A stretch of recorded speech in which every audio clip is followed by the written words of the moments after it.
नमस्कार दोस्तों, स्वागत है आपका मेरे चैनल पे। दोस्तों, जैसा कि आप जानते हैं कि ऑस्ट्रेलिया ने फ्रांस से 12 बैराकूडा क्लास की कन्वेंशनल डीजल इलेक्ट्रिक सबमरीन बनवानी थी, लेकिन अब ये डील कैंसिल हो चुकी है और अब यूके और अमेरिका के साथ में ऑस्ट्रेलिया जा रहा है एक न्यूक्लियर अटैक सबमरीन के लिए, जिसके लिए उसे टेक्नोलॉजी भी ट्रांसफ़र होनी है। और फ्रांस ने इसका काफ़ी ज़्यादा विरोध भी किया है। इवन दोस्तों, उससे बहुत ज़्यादा नुकसान इसलिए भी हो रहा है क्योंकि ये बहुत बड़ी डील होने वाली थी। तो ऐसे में दोस्तों, इंडिया के लिए एक मौका है, स्पेशली अगर हम बात करें पंप जेट प्रोपल्शन सिस्टम के लिए, जिसके लिए इंडिया ट्राई कर रहा है कि उसे टेक्नोलॉजी मिल जाए। अब ये पॉसिबल हो सकता है कैसे, आज इसी के ऊपर बात करेंगे। चलिए दोस्तों, शुरू करते हैं।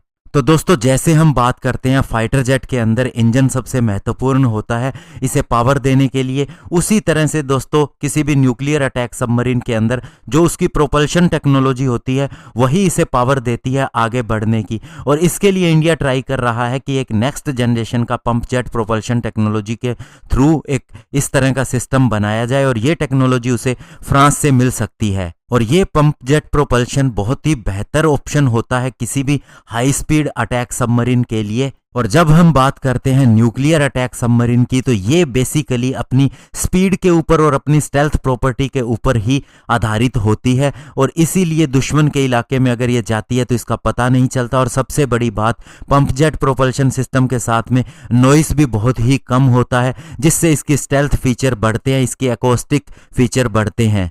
और दोस्तों, आपको पता होगा कि प्रोजेक्ट 75I के तहत इंडिया ने जो 6 सबमरीन बनवानी है उसके अंदर टेक्नोलॉजी ट्रांसफ़र भी किया जाना है और इंडिया इसकी टेक्नोलॉजी खुद भी डेवलप करने की कोशिश कर रहा है। ऐसे में दोस्तों, जो पंप जेट प्रोपल्शन है इसे डेवलप करने में फ्रांस हमारी बहुत ही मदद कर सकता है, क्योंकि फ्रांस के पास ये टेक्नोलॉजी है भी और इसके अलावा इंडिया के साथ में मिलके ये और भी आगे बढ़ सकती है। और दोस्तों, पंप जेट प्रोपल्शन की अगर हम बात करें, ये एक नॉर्मल प्रोपेलर की तुलना में काफ़ी ज़्यादा हैवी होता है, लेकिन फिर भी इसकी ये प्रॉपर्टी होती है, इसका डायामीटर बहुत ही कम होता है, इसलिए जो इसका वाटर फ्लो होता है जो बैक साइड से आता है और उसके बाद में इससे टकराता है, वो बहुत ही ज़्यादा स्मूथ हो जाता है, जिसकी वजह से शोर कम होता है। हालांकि दोस्तों, ये pump jet propulsion system develop करना इतना आसान नहीं है और इसके अंदर इन्वेस्टमेंट की भी बहुत ज़्यादा ज़रूरत है, क्योंकि दोस्तों इसकी भी एक अलग से हाइड्रोडायनामिक प्रॉपर्टीज़ होती हैं जिन्हें टेस्ट करना पड़ता है।